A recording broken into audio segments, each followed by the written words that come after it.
Hey guys, tonight we wander into Kyoto beneath the lanterns. It's the kind of lanterns that glow like orange moons, hung just low enough to make you doubt if you've stepped into a street or a dream. The paper shades tremble when the breeze cuts through, spilling light across your sandals as you shuffle down cobblestones polished by centuries of footsteps. You probably wouldn't survive long in this place if you were dropped here from the modern world. No Wi-Fi, no Uber, and the tea houses close their doors unless your reputation precedes you. Still, the air is alive with mystery, and it pulls you forward. So, before you get comfortable, take a moment to like the video and subscribe, but only if you genuinely enjoy what I do here. And while you're settling in, let me know in the comments where you're listening from and what time it is where you are. The lights. Maybe turn on a fan for that soft background hum, and let's ease into tonight's journey together. The night in Kyoto doesn't begin with thunder or fireworks. It begins with the small things, the scrape of gita, sandals against stone, the scent of incense escaping from a tea house, and the quiet hush that falls when someone important enters a street. You walk through Gion, where wooden facades lean like elderly men in conversation, each beam soaked with the smoke of centuries. The world around you feels hushed, even though laughter trickles from behind sliding screens. At first, you're not sure who rules these streets, the Courtesans or the Geisha. Both appear under the same lanterns, wearing silks that rustle like whispers. But their paths differ, and tonight you'll feel the weight of those differences with every step. A courtesan and oiran emerges from one alley in a slow, deliberate walk. Her hair towers, heavy with ornaments that clink like wind chimes, and her robes are layered so richly you wonder how she breathes. It parades, and you feel as if the entire street bows to her presence. Then, like a counterpoint, you glimpse a geisha slipping through a narrow door into a tea house. Her appearance is quieter, her kimono elegant, but not overwhelming. Her hair arranged neatly, but not like a fortress. She moves like a shadow, almost vanishing before you can fix her image. Oh, yo. You blink and she's gone, leaving only the faint pluck of shamisen strings drifting through the night. You can almost laugh at the contrast. One woman demands your attention with every ornament, every step measured for spectacle. The other seems to apologize for existing, except that when she speaks or sings, the entire room leans in as if she were the only voice in the city. Historians still argue whether geisha ever truly competed with courtesans, or whether they were playing different games on the same board. You walk between them, caught in a dream where both possibilities might be true. The lanterns above you flicker, and you wonder if they know secrets the streets cannot say. Every wall, every tatami mat in Gion has absorbed centuries of whispered deals, of laughter disguised as art, of tears hidden beneath makeup. You feel the weight of those stories pressing close, as if the city itself wants to pull you into its folds and show you the differences between allure and art, between selling the body and selling the performance, and yet, from your place in the cobbled street, it's hard to tell which is which. A courtesan glides past, eyes cast forward, lips red as lacquer, the kind of red that could outlast wars. Geisha passes in the other direction, glancing briefly at you with eyes outlined in black, carrying a folded fan that she snaps shut with a sound like a secret. The night deepens, and you follow their shadows into the deeper heart of Kyoto. The lanterns thin as you drift farther down Giant's back streets, and the air takes on that faint smell of ash and plum blossoms that Kyoto seems to carry even when the blossoms are in tea in season. You follow the rustle of silk, the faintest shimmer of fabric brushing wood, and you stumble upon a room lit by low firelight. Inside, two women sit at opposite ends of the same tatami mat. And for the first time, you see how much of their worlds are built, not on their faces, but on the costumes that cover them. A courtesan's robe is not just clothing, it's architecture. Layer upon layer of brocade falls from her shoulders, embroidered cranes flying across fields of gold thread. The weight is so heavy that each step she takes is as deliberate as moving a mountain. You notice the wide sash, the OBI tied. In front, historians point to this detail often, noting that courtesans wore the bow where it was easy to untie, while geisha tied theirs at the back. Yes. The difference looks small, but it spoke volumes about their roles, about access, about expectation. Opposite her sits a geisha, and she looks lighter, not only in her robes, but in her presence. Her kimono is elegant but understated, patterned with soft waves of blue, not gilded phoenixes. Her makeup is deliberate but not overwhelming. The familiar white base, yes, but with more skin visible at the nape of the neck. A space called ariashi, considered subtly alluring. You realize you're not supposed to notice that detail, yet it lingers in your mind anyway. One laughs with her ornaments chiming like bells. The other smiles with silence that makes the room lean closer. Both know their craft is in the layers of what they show and what they hide. Historians still argue whether makeup was truly a marker of status.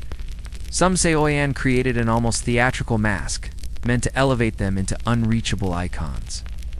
Others claim that Geisha's simpler style was not about humility, but about creating an illusion of intimacy, making you feel you could glimpse the woman beneath. Either way, you sit here and realize both strategies work on you. The fire crackles, and for a moment you catch your reflection in the polished floor. You look ridiculous by comparison modern clothes. No ornaments, no powdered face. You think about your own morning routine. Splash water, maybe rub some moisturizer if you remember. You'd never last 5 minutes in the dressing chambers of Edo, Kyoto. The courtesan's attendants needed hours to prepare her for a single outing, sculpting her hair like an armored tower, fixing each pin with precision. The geisha, too, required skillful assistance to arrange the subtle patterns of her kimono and apply just the right shade of red at the corners of her lips. The room grows warmer as the fire sinks lower, and you realize you are watching two performances without a word being spoken. One speaks through the grandeur of weight and color, the other through restraint. If you close your eyes, you can almost hear the silks themselves telling you which woman could command a parade, and which woman could melt into a song. A courtesan turns her head, and you see the shadow of her makeup fall across her cheek like a mask slipping. The geisha lowers her fan, and her eyes catch yours with a flash of mischief. You don't belong here, but for a heartbeat, you're part of their audience. You learn that in Kyoto, beauty is not just worn, it is performed, argued, and remembered. The fire dies down, and with it, the room seems to exhale, as though centuries of silk and smoke had been waiting for you to leave. You step back into the narrow street, and the night feels cooler, touched with a breeze carrying hints of river water. Your feet find their way toward a wider avenue, one buzzing with anticipation. Tonight, you're about to witness the courtesan's parade, the Oiran Doshand. It's nothing like the hushed entrances of geisha slipping through side doors. You hear them before you see them. The sharp clack of tall wooden clogs komogeta striking stone in a rhythm so deliberate it feels like a drumbeat. The crowd pulls aside, hushed but curious, and the courtesan appears. She moves slowly, each step measured, as if the world itself must bend to her pace. Her robe trails behind her, silk painted with golden waves and crimson blossoms, a garment so heavy it seems to carry the weight of her status. Behind her trail attendants, carrying the edges of her robe, fanning her path clear, ensuring no thread brushes the dust of the street. And at her side, a procession of apprentices and guards, making the moment not just a walk, but a ritual. People lean forward to catch a glimpse, not daring to breathe too loudly. You stand among them, realizing you are watching not a woman, but a spectacle built on centuries of hierarchy. Historians note that the Oiran Doche was a performance of power, a ritualized walk that showed everyone her rank. The higher her standing, the slower her walk, the grander her retinue, the more layers of silk upon her shoulders. Some accounts describe her feet bound into a figure-8 step, exaggerated and hypnotic, forcing every eye to follow. This wasn't just a stroll. It was theater, politics, and seduction stitched into one. Then, almost comically by comparison, you remember the geisha. No parades, no tall clogs, no apprentices trailing behind.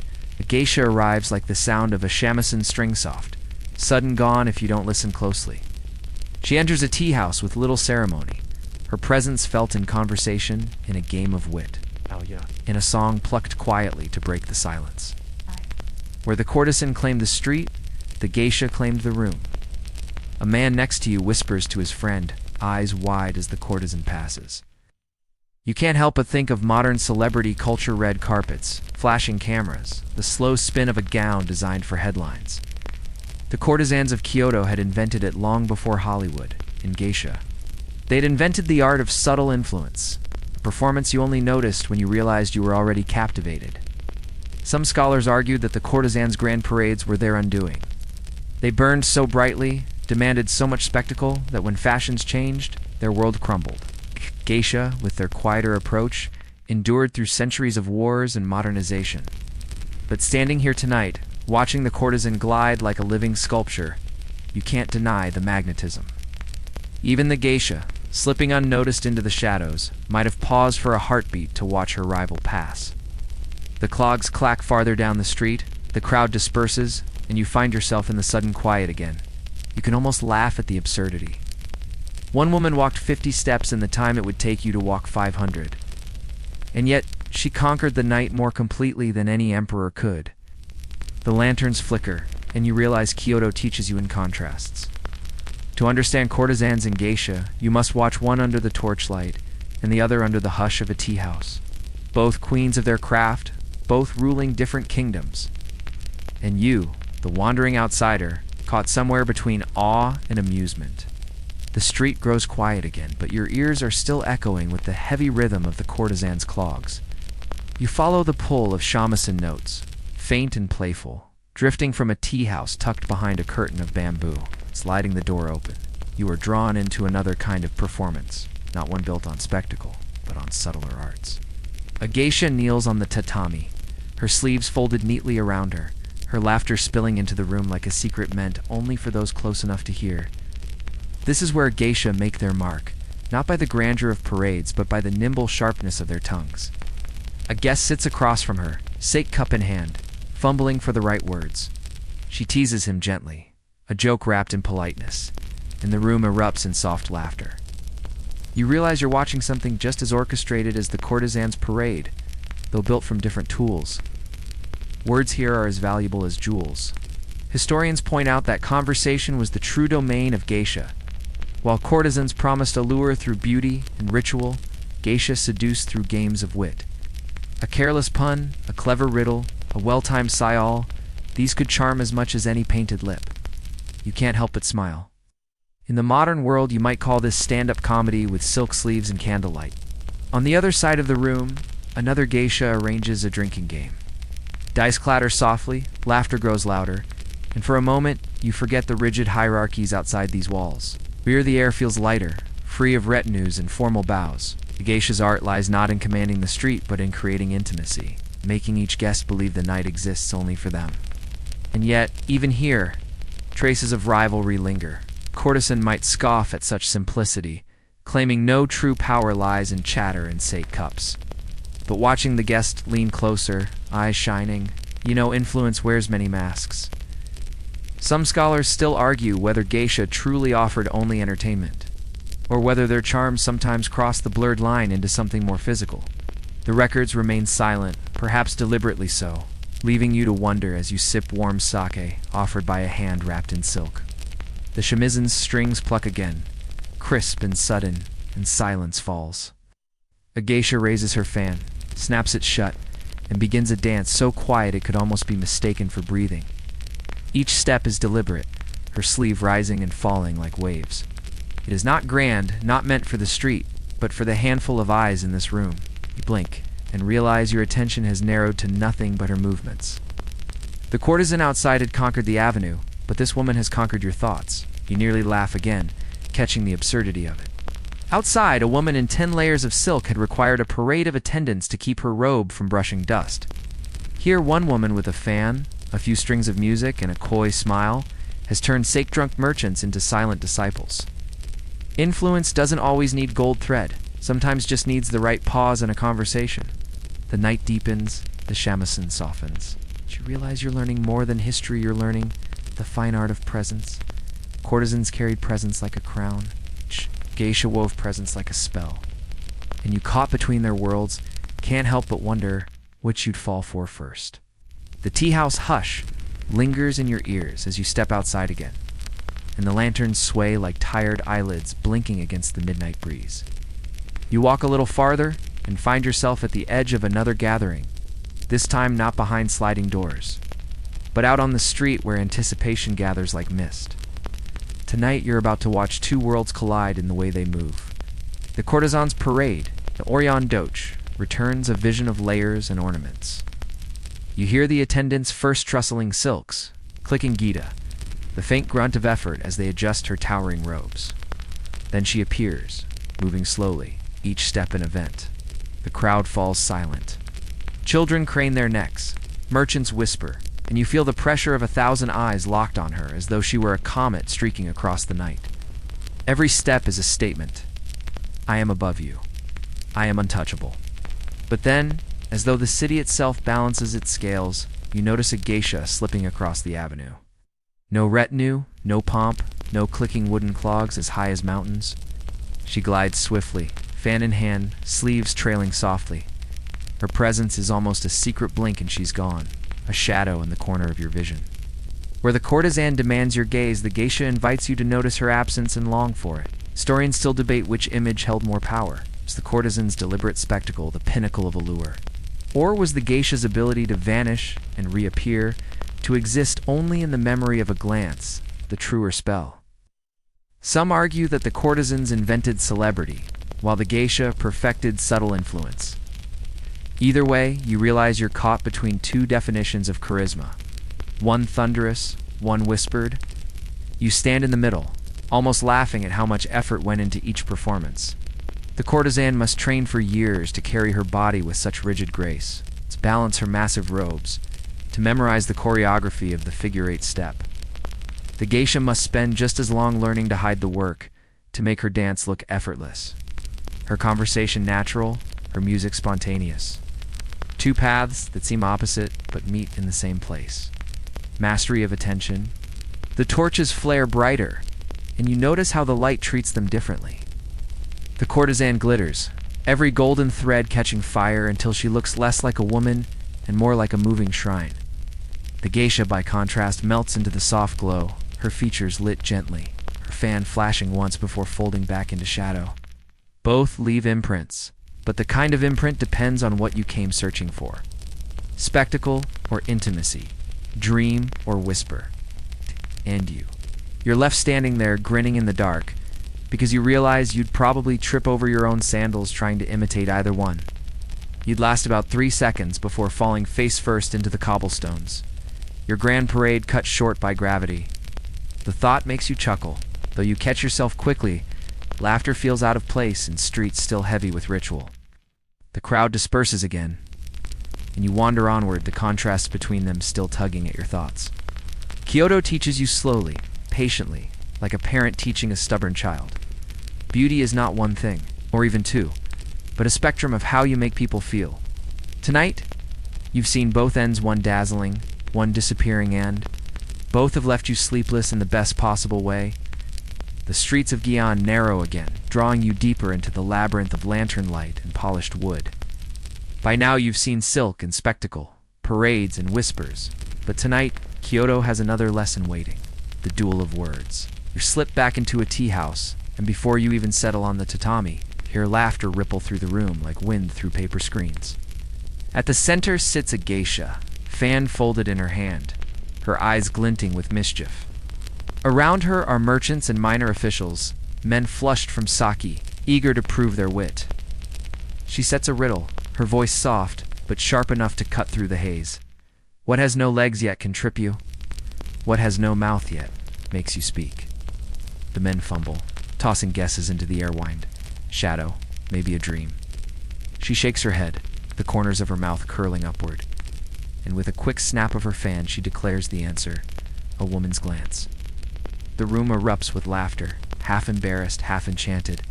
You realize the courtesans outside may have had their silken splendor, but here, words are weapons.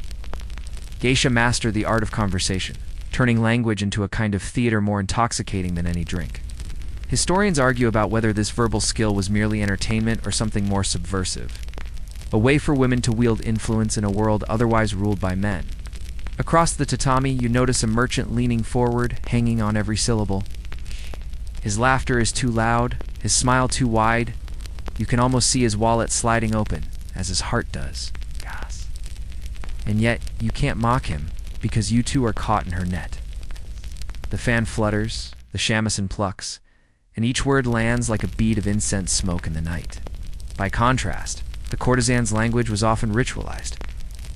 She might recite poetry or respond with carefully rehearsed lines. her words as choreographed as her steps. There was beauty in that, yes, but also distance. The courtesan created a world where you were forever a guest. The geisha, on the other hand, made you feel like you were part of the performance itself, even if you were the punchline of the joke. A second geisha joins the circle, her game different. She places 2 sake cups upside down and slips a coin beneath one. With a playful grin, she spins them around, her sleeves brushing the tatami like waves. "Guess," she whispers, and the men point. Wagers flowing as quickly as the sake. Wrong choice. More laughter. More drinks. You realize you're not just watching entertainment. You're watching commerce wrapped in charm, soft machine where wit turns into profit. Historians still argue whether geisha truly avoided the role of courtesans or whether the line blurred in practice. The documents are vague, sometimes contradictory, but one truth remains. Here in the tea house, conversation is its own currency. Some men left richer in spirit, poorer in coin. Others left with stories they'd retell for years. You glance at the door, half expecting a courtesan to stride in, her silks brushing the tatami, her presence pulling the room into orbit, but she doesn't. This is not her battlefield. The Orient owned the avenues, the staged parade, the spectacle. The geisha owned the room, the whisper, the sly smile across a sake cup. 2 worlds, side by side, each with their own empire. You sip your drink and chuckle at yourself.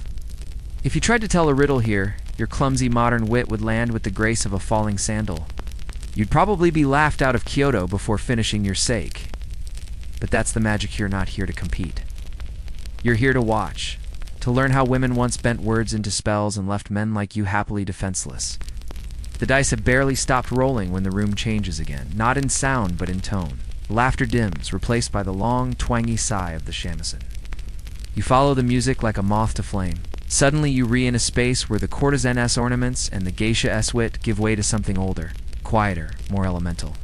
Music itself. The geisha sits poised, her shamisen resting against her shoulder, her fingers plucking strings with the care of someone holding a heart. The notes spill into the air, each one trembling like ripples across water. You feel them before you understand them, the vibration slipping through tatami mats into your bones, round you. Guests lean closer, their chatter swallowed. For a moment, you're reminded of temples, of monks chanting sutras. Except here, the prayer is directed not toward gods, but toward the fragile thread between performer and listener. Historians point out that while courtesans could sing and dance, their art was often secondary to their display of beauty and wealth. Geisha, on the other hand, placed music at the center of their craft. A courtesan might dazzle your eyes, but a geisha could haunt your ears long after you left the tea house. Some scholars argue this focus on performance gave geisha their longevity. Empires crumble. Fashions change, but a song can always find new listeners. The geisha's sleeve rises as she strums, her face calm, her eyes half closed. You catch yourself holding your breath, as though the air might disrupt the rhythm. Then, without warning, she shifts tempo, launching into a playful melody. The room bursts into claps, feet tapping against the floor. Almost laugh, because just moments ago, you were on the verge of tears. And now you're grinning like a child at a festival. It's as if she controls not just the music, but the mood of your very soul. Across town, a courtesan prepares for her own performance. She is surrounded by attendants, her robe adjusted, her hairpins checked, her makeup touched again and again. Her art lies in the transformation of her body into a living canvas. By the time she steps into the avenue, she is less human and more monument. The difference strikes you sharply. One uses her body as an instrument of spectacle. The other uses instruments to project her soul.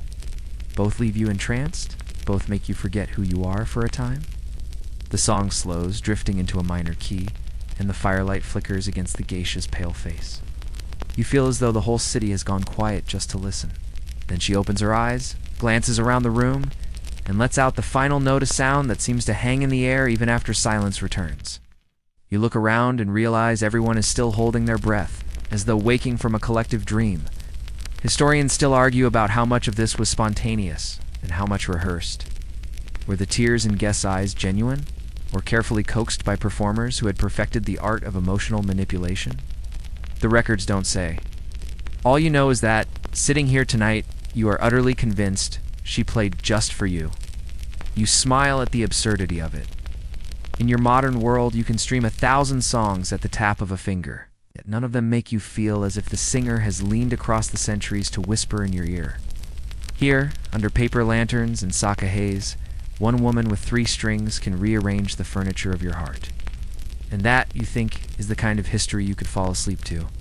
The last note of the shamisen still hums in your bones as you step outside, where the night air feels cooler, almost rinsed clean by music. You walk farther down the narrow streets until the noise of tea houses fades into silence. And what you find next is not song or laughter, but walls tall, wooden walls enclosing another life entirely. Behind these barriers live the courtesans, their world measured not in melodies, but in contracts, locks, and coin. You pause at the gate, where a lantern hangs heavy. Inside, courtesans prepare for the night differently than geisha. They are not free to flit from house to house, teasing merchants with word games. They belong to a brothel, bound by agreements that dictate when they rise, what they wear, even how they breathe beneath the mountain of silk layered on their bodies. Each woman is both star and prisoner, celebrated yet confined. Historians describe the economics bluntly. Courtesans were investments. Beauty, training, and costumes cost fortunes, and those costs were recouped through contracts with patrons. A courtesan of high rank could command sums that would bankrupt ordinary families, but she rarely saw freedom in her lifetime. Debt clung to her like perfume, binding her to the house. You glance at the heavy doors and imagine the weight of that obligation pressing against the women inside. Contrast that with the geisha you just left, laughing as she poured sake and teased guests about their clumsy riddles. She may not have owned her own life completely. Few women of that time did, but she moved with a kind of autonomy courtesans envied. She could leave a tea house, choose her engagements, and cultivate a reputation on her own terms. Her fame traveled by word of mouth, not by legal contract. You almost smile at the irony. The courtesan dazzled the street with spectacle, yet her life behind walls was narrower than the alleyways of Gion. The geisha seemed confined to small rooms and dim lanterns, yet her world stretched wider, freer, into conversations and friendships that lasted decades. Historians still argue which path was harsher, but to you both feel like cages, one gilded, one disguised with music. A faint sound catches your ear, the creak of a gate, the whisper of silk, and a courtesan passes into the street under watchful eyes. She doesn't laugh, doesn't glance around. Her gaze is fixed forward, as if looking beyond everyone, even beyond you. The attendants at her side move briskly, ensuring no contact breaks the spell. For a moment, you pity her, then remind yourself she is among the most admired women in the city. Admired, but not free. You think of modern contracts jobs that tie you down, obligations that shape your days. Maybe you're not so far from them after all. You laugh softly at the thought. At least you don't have to wear 20 pounds of brocade to clock in for work. The joke makes you grin, though the lantern's glow softens your amusement into something gentler, almost sad. The night feels heavier here, the silence more complete. Hush. You walk away from the brothel walls, carrying the weight of those unseen women with you. Kyoto seems to whisper a reminder. Beauty has always come at a cost, and sometimes the cost is freedom itself. The streets stretch thinner as you wander away from the heavy gates of the courtesans' houses. And Kyoto breathes differently here. The lanterns are fewer, the shadows longer, and the echoes of laughter come only faintly through sliding doors. You follow them and find yourself once more in the company of geisha women, not bound by brothel contracts, but by their own reputations, which they carry like invisible crowns. Inside a tea house, a geisha bows gracefully, welcoming a guest with practiced ease. There are no grand retinue, no attendants adjusting every fold of silk. She arranges her kimono herself. She pours the sake with her own hands, and she chooses when to raise her shamisen or when to tease her guest with a joke. Her movements feel lighter, freer, though still honed by years of discipline. Historians remind us that while geisha were not entirely free, most began as apprentices tied to an okiya house. They moved with more autonomy than courtesans. Once debts were paid, a geisha could live independently, even by property, or manage her own apprentices. Some formed long-term patron relationships known as dana, while others floated freely from gathering to gathering, their worth measured in artistry, not ownership. You sip tea and notice how the guest leans closer, how the room seems to shrink around her. She doesn't need an army of attendants or a towering hairstyle.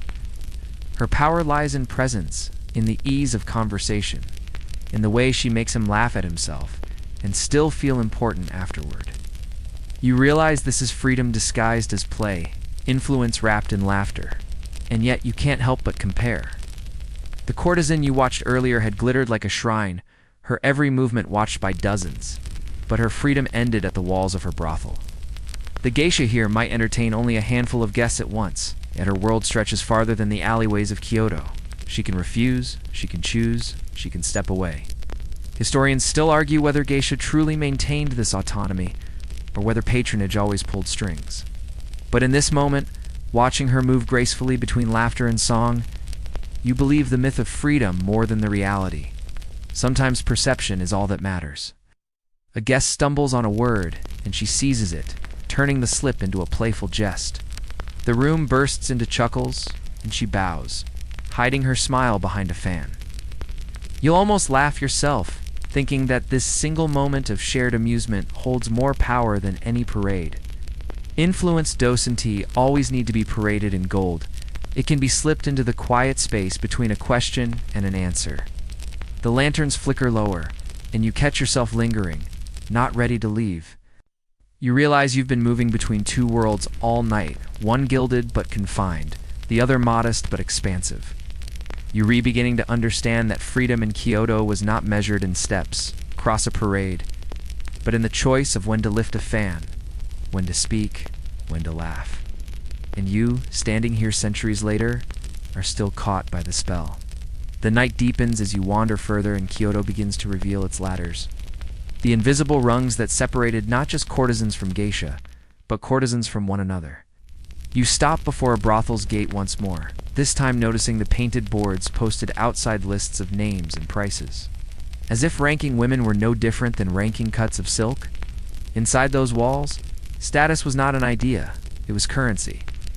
Courtesans lived by hierarchy as strict as any samurai's code. At the top were the tu and oiran, women whose beauty, talent, and training commanded not only attention but wealth. Their robes glittered with imported silks. Their hair weighed down with ornaments that jingled like a shrine bell. A single evening with such a courtesan might cost what an ordinary family earned in a year. Below them were lower-ranked courtesans, still draped in finery, but without the grandeur of a parade. They lived in the shadow of their sisters, hoping one day to climb higher, at least to survive. Geisha, by contrast, lived in a different kind of ladder.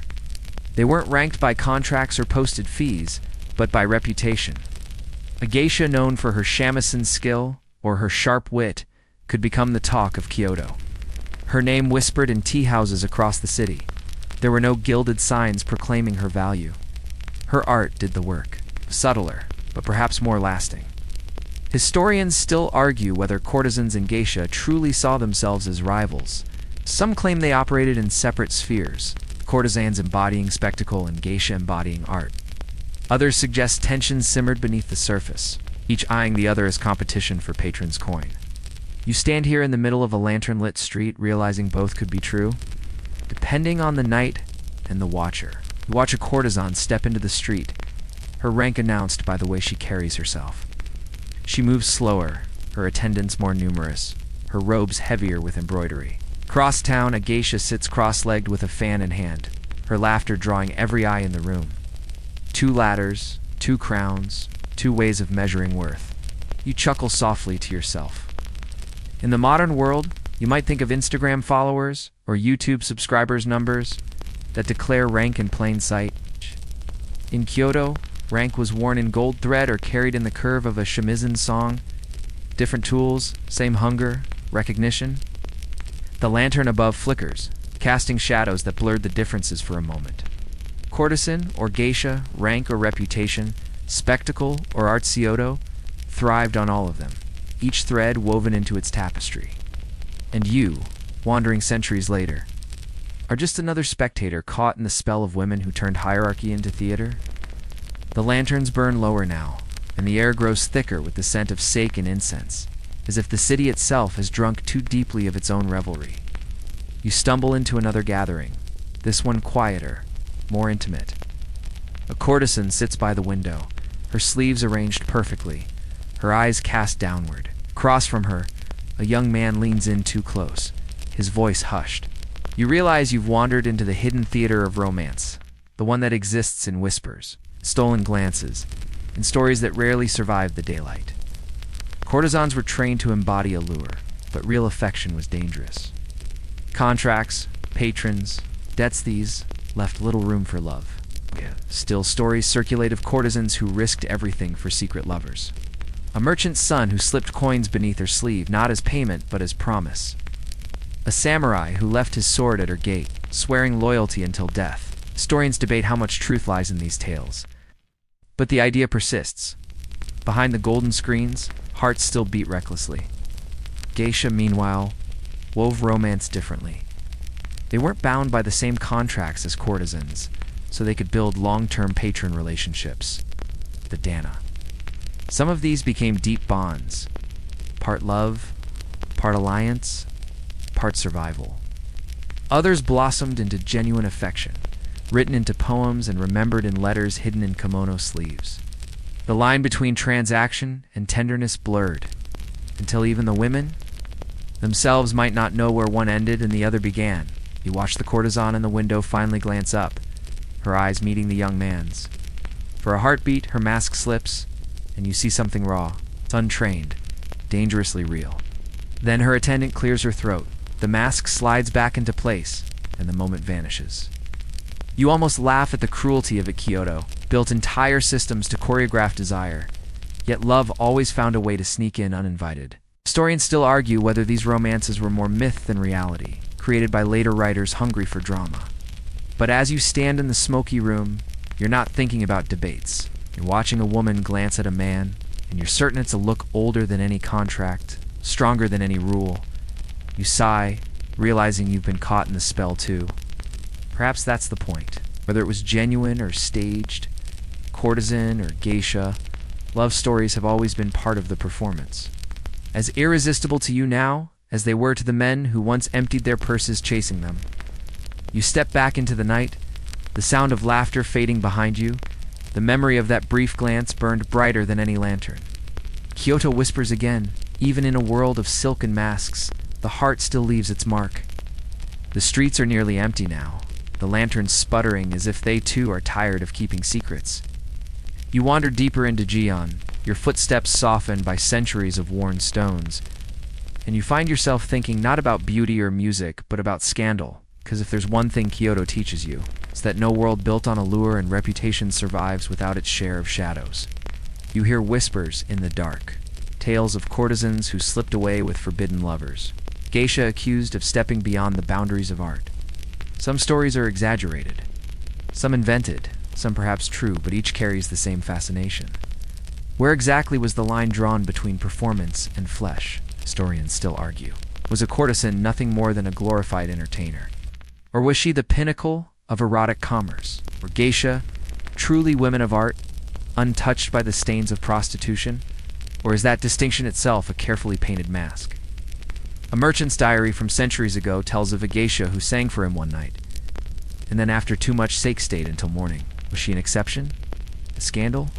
Or simply doing what the record keepers refused to acknowledge openly?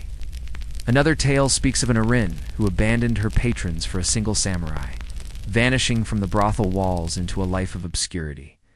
You laugh softly to yourself. Even then, tabloid-worthy drama found its way into human hearts. The city around you feels complicit. The courtesan houses were locked fortresses, but everyone knew what went on inside.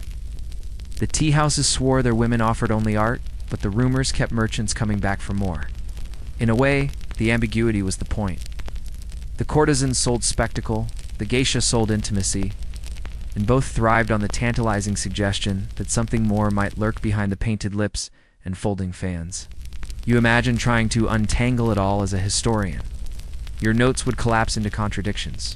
Your sources bicker with one another. But here, under the dim glow of Kyoto's lamps, the truth doesn't matter as much as the feeling, the thrill of not knowing. Of stepping into a world where boundaries blur and secrets are currency. You glance at a closed tea house door and wonder how many scandals it once witnessed. A geisha, perhaps, slipping out in the dawn, her white makeup smudged by tears or laughter. Courtesan, perhaps, breaking rules she swore to uphold. You'll never know. And that mystery, you realize, is what keeps these stories alive. The night air chills your skin, and you shiver, though not entirely from the cold. You feel like you've brushed against something intimate, something fragile that history both records and conceals. Kyoto smiles in shadows, reminding you that allure is never clean, never simple. It's messy, it's scandalous, and it's utterly unforgettable. By now, the lanterns look more like stars than lights, faint and weary, and the streets are nearly deserted. But the story doesn't end here, because just as Kyoto shaped its own truths, the outside world arrived to twist them further. You turn a corner and imagine foreign travelers stepping into these alleys, for the first time Portuguese traders, Dutch merchants, later Western diplomats, men carrying notebooks instead of shamisen, eager to record what they barely understood. They saw courtesans in parades, robes dazzling like painted gods, and wrote home about Japanese queens of pleasure. They saw geisha slipping into tea houses, and unable to distinguish art from allure, lumped them all together as prostitutes. The word geisha spread through Europe and America, carrying a weight it was never meant to bear. Historians still argue whether this confusion was accidental or deliberate. Some say travelers genuinely misunderstood the delicate distinctions, blinded by exoticism. Others suggest they preferred the scandalous version, because stories of painted women were easier to sell in newspapers than nuanced essays on cultural performance. Either way, the damage lingered. Even today, you can still hear the word geisha used carelessly, a shadow of centuries-old misunderstandings. You picture a geisha from Kyoto, perfecting her shamisen in a candlelit room. Her whole reputation built on wit and skill, only to be reduced in a foreign journal to nothing more than a body for sale. You almost feel angry on her behalf, though she would probably just snap her fan shut and laugh at your naivety. She knew her world was fragile, easily distorted. Maybe she even counted on it. The courtesans, too, were painted larger than life, their rigid hierarchies erased in Western accounts. Instead of ranking ladders, brothel debts, and suffocating contracts. Foreign writers spoke only of exotic pleasure palaces, stripping away the chains that gave those silks their weight. In their words, courtesans became fantasies, not women bound by rules. You chuckle softly, realizing how little has changed.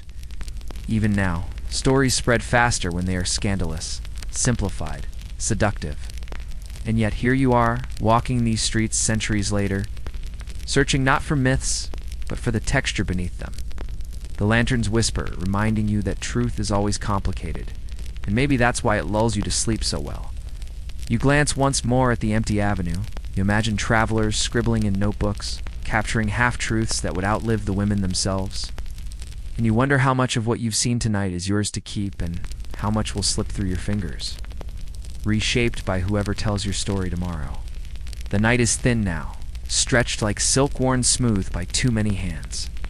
You wander through alleys that seem almost deserted, and yet you can still feel the pulse of stories beneath the wood and stone. The courtesans are fading, their parades less frequent, their houses closing one by one. The geisha remain, though even they walk a narrower road than before. History tells you why. The courtesans, bound by ritual and hierarchy, became relics of a world that grew impatient with spectacle. Their parades slowed, their debts deepened, and one by one their houses shuttered. By the late 19th century, the great oiran were no more than memories embroidered on silk. The world outside had shifted modernization, new laws, changing tastes, and the courtesans could not keep pace. Geisha, though, bent instead of breaking. They shifted focus from the physical to the performative, branding themselves more clearly as artists. Their shamisen, their dances, their quick wit, they leaned into the cultural identity Japan wanted to preserve. During wars and upheavals, when courtesans had already vanished, geishas still found ways to exist, adapting their art for new patrons, new audiences. Historians still argue whether this endurance was luck or strategy. Some suggest geisha survived because their autonomy made them nimble, while courtesans were chained to rigid contracts. Others argue it was a question of image. Geisha cultivated art, which governments were eager to parade as tradition, while courtesans embodied commerce, which officials wanted to bury. Either way, standing here tonight, you see the results clearly. One world vanished. The other still echoes in Kyoto's alleys. You almost laugh at the irony. The courtesans who once shone brightest were extinguished first. The geisha, who slipped quietly into rooms, outlived them all. It's as if Kyoto itself decided which stories to keep.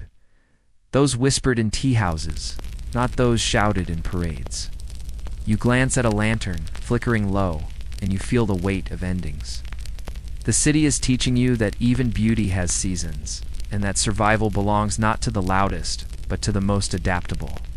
You sigh, half amused, half wistful. In the modern world, maybe you see echoes of this everywhere: businesses, celebrities, even your own fleeting obsessions. The ones that last are not always the ones that glitter the most, but the ones that learn to whisper just loudly enough to be remembered. The street is empty, but you feel less alone.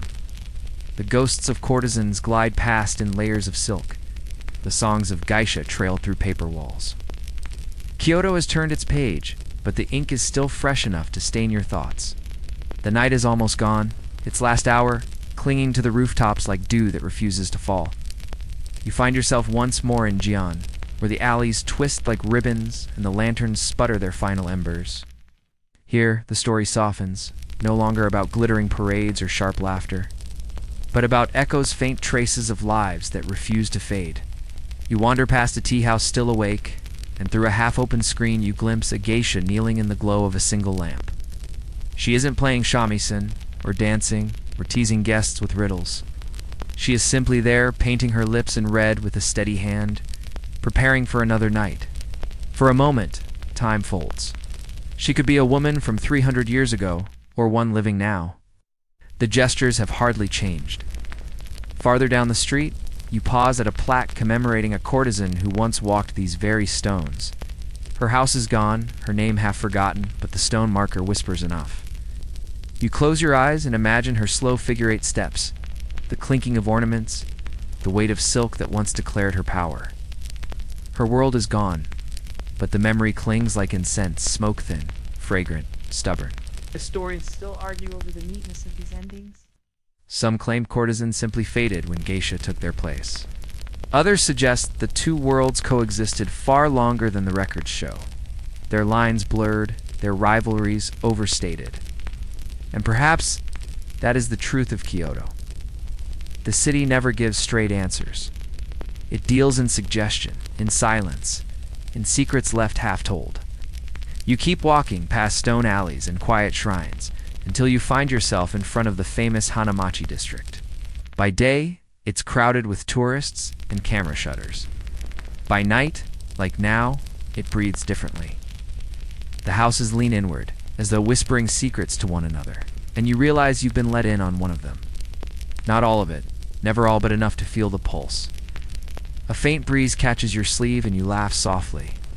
You've been following geisha and courtesans for hours, and now you are the one who feels dressed in their histories, layers of silk in your imagination. You think about the courtesans, who shone too brightly and vanished, and the geisha who whispered softly but endured. You think about how both worlds, in their own ways, still linger here, stitched into Kyoto's night. The lanterns wink out one by one until the city gives itself back to the dark. You turn, carrying their echoes with you. Courtesan, or geisha, spectacle, or art both were threads in Kyoto's tapestry, and tonight you've walked their pattern. The story eases now, the voices of courtesans and geisha fading into whispers. You are no longer walking Kyoto's streets, you are drifting, slower, softer, as though the cobblestones beneath your feet have turned into clouds. The lantern light is gone, replaced by the steady glow of your own breathing. Inhale, exhale. Let the rhythm settle you. The courtesans in their glittering robes drift away first, their silks dissolving like morning mist. You remember their parades, their towering hair, their voices trained to command a crowd. They leave behind only the faint trace of perfume, sweet and fleeting, as though bowing farewell. The geisha remain a moment longer, their shamisen strings plucking faintly in the dark, softer than a lullaby almost imagined. Their fans close with a whisper, their laughter folds into silence, and soon even they are gone. What lingers is not their presence but their calm, the serenity they carried like hidden lanterns. You sink deeper now, the city fading into the background of your thoughts. Your body feels heavier, your mind lighter. The world narrows to a single path, smooth and quiet, where there's nothing to do but drift. Imagine yourself lying beneath an endless night sky, the stars as soft as rice paper lanterns. They flicker, but they do not burn. They guide you gently toward rest. The questions of history, the debates of scholars, the echoes of silk and song, let them dissolve. You are safe here, wrapped not in robes, but in calm. And as you close your eyes, know that the streets of Kyoto will wait, silent and eternal, ready to whisper again when you next return.